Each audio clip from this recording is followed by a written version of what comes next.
Ang mabuting balita ng Panginoon ayon kay San Juan. Pagkakain nila, tinanong ni Jesus si Simon Pedro, "Simon, anak ni Juan, iniibig mo ba ako ng higit sa mga ito?" "Opo, Panginoon, alam ninyong mahal ko kayo," tugon niya. Sinabi sa kanya ni Jesus, "Kung gayon, pakainin mo ang aking mga batang tupa." Muli siyang tinanong ni Jesus, "Simon, anak ni Juan, iniibig mo ba ako?" Sumagot si Pedro, "Opo, Panginoon, alam ninyong mahal ko kayo." Sabi ni Jesus, "Alagaan mo ang aking mga tupa." Pangatlong ulit na tinanong siya ni Jesus, "Simon, anak ni Juan, mahal mo ba ako?" Nalungkot si Pedro sapagkat 3 beses siyang tinanong ng, "Mahal mo ba ako?" At sumagot siya, "Panginoon, alam po ninyo ang lahat ng bagay. Alam ninyong mahal ko kayo." Sinabi sa kanya ni Jesus, "Pakainin mo ang aking mga tupa." Pakatandaan mo, noong bata ka pa, ikaw ang nagbibihis sa iyong sarili at pumupunta ka kung saan mo gusto. Ngunit pagtanda mo, iuunat mo ang iyong mga kamay at iba ang magbibihis sa iyo at dadalhin ka kung saan hindi mo gusto. Sinabi niya ito upang ipahiwatig kung paano mamamatay si Pedro at kung paano niya luluwalhatiin ang Diyos. Pagkatapos sinabi sa kanya ni Jesus, "Sumunod ka sa akin." Ang mabuting balita ng Panginoon.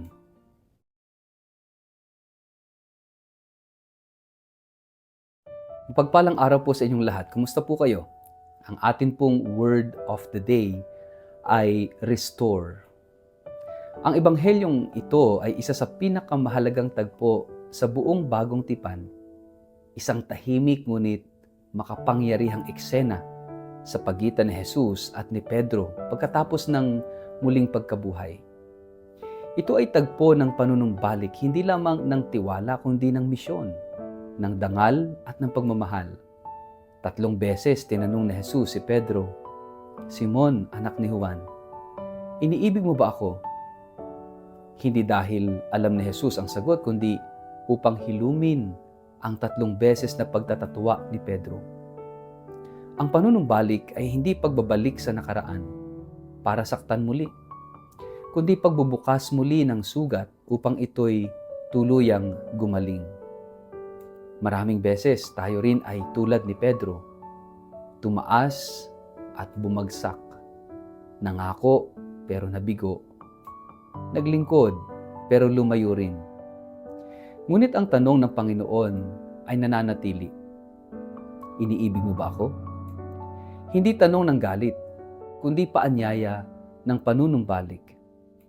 Matapos tanungin si Pedro ay hindi lamang pinatawad, pinagkatiwalaan pa, "Pakainin mo ang aking mga tupa." Sa mundo, kapag ikaw ay nabigo, ikaw ay tinatanggal. Ngunit sa Diyos, kapag ikaw ay bumangon, ikaw ay ibinabalik sa misyon. Ang tunay na awa ng Diyos ay hindi lang nagpapatawad, hindi lang pagpapatawad, kundi panunumbalik ng tiwala. Bawat isa sa atin ay may misyon, hindi dahil karapat-dapat tayo, kundi dahil ang awa ng Diyos ang nagpapabanal sa atin. Sama-sama po nating pagnilayan. Tayo ba'y bukas sa panunumbalik? Tayo ba ay bumabalik sa Panginoon tuwing tayo'y lumilihis ng landas? Tayo ba ay marunong humarap sa sarili, sa sariling kabiguan, at hayaang ang Diyos ang humilom? O ba'y nagpapatawad din sa iba gaya ng pagpapatawad ng Diyos sa akin, sa atin? Ang panunumbalik ay hindi lamang pagbabalik sa Diyos. Ito rin ay pagbabalik sa ating mismong sarili, sa tunay nating pagkatao, sa misyon nating iniwan, sa pag-ibig nating nanamlay. Sa bawat panunumbalik ay may bagong simula. At sa bagong simula, may panibagong pagtatalaga ng sarili. Sabi ni Jesus kay Pedro, "Darating ang araw na iba ang magbibigkis sa iyo at dadalhin ka sa ayaw mong puntahan." Ang panunumbalik sa Diyos ay hindi lang lambing, ito rin ay panibagong krus. Kapag ikaw ay muling tinawag, handa ka bang sumunod kahit mahirap? Handa ka bang magmahal muli kahit masaktan muli? Ang tunay na panunumbalik ay may kabayaran.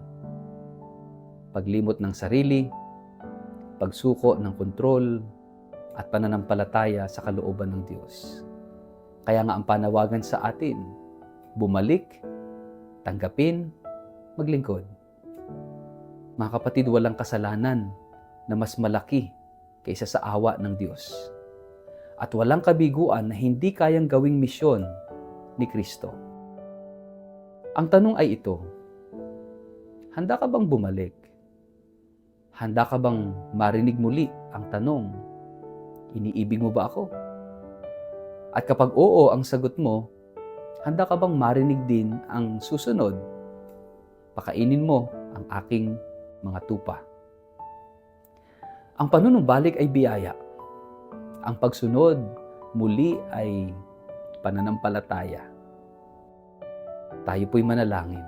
Sa ngalan ng Ama at ng Anak at ng Espiritu Santo. Amen. Panginoong Jesus, Madalas kaming tulad ni Pedro. Mainit sa simula, malamig sa dulo, matapang sa salita, mahina sa gawa.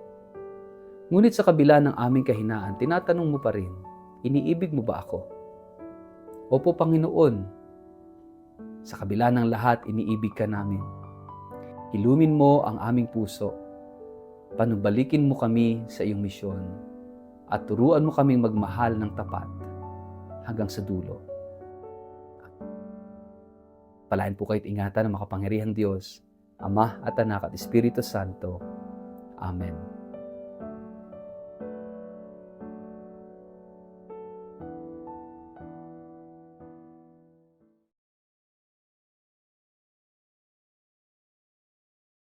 Mga minamahal kong kapatid sa pananampalataya, inaanyayahan ko po kayo sa isang biyayang paglalakbay ng pananampalataya, isang pilgrimage sa Eastern Europe na gaganapin mula October 4 hanggang October 21 sa taong ito, na sasaklaw sa 8 kahangahangang bansa, sa Switzerland, Liechtenstein, Germany, Austria, Czech Republic, Slovakia, Hungary at Poland.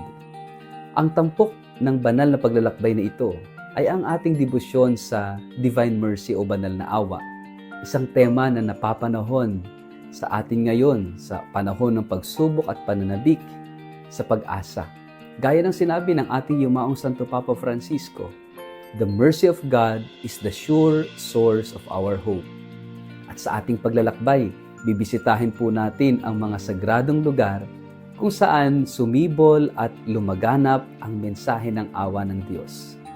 Bibigyan din natin ang Poland, ang bansang sinilangan ni Saint Faustina Kowalska at Saint John Paul II, mga tagapagdala ng mensahe ng banal na awa sa buong mundo. Ito hindi lamang isang biyaheng panlabas, kundi higit sa lahat, isang panloob na paglakbay ng puso. Isang pagkakataong mapalalim ang ating pananampalataya. Maranasan ang kagandahan ng simbahang Katolika sa Europa at muling pag-alabin ang ating pag-asa. Para po sa mga interesadong sumama sa akin, maaaring makipag-ugnayan kay Toby sa numerong 0917-317-4536 o magpadala ng email sa inquiry@tobiahe.com. Magsama-sama po tayo sa isang paglalakbay ng panalangin, kultura at biyaya. Huwag palampasin ang pagkakataong ito na muling matuklasan ang Diyos na buhay, maawain at laging nag-aanyaya. Halina po kayo, maglakbay tayo kasama ang banal na awa, patungo sa mas matibay na pag-asa.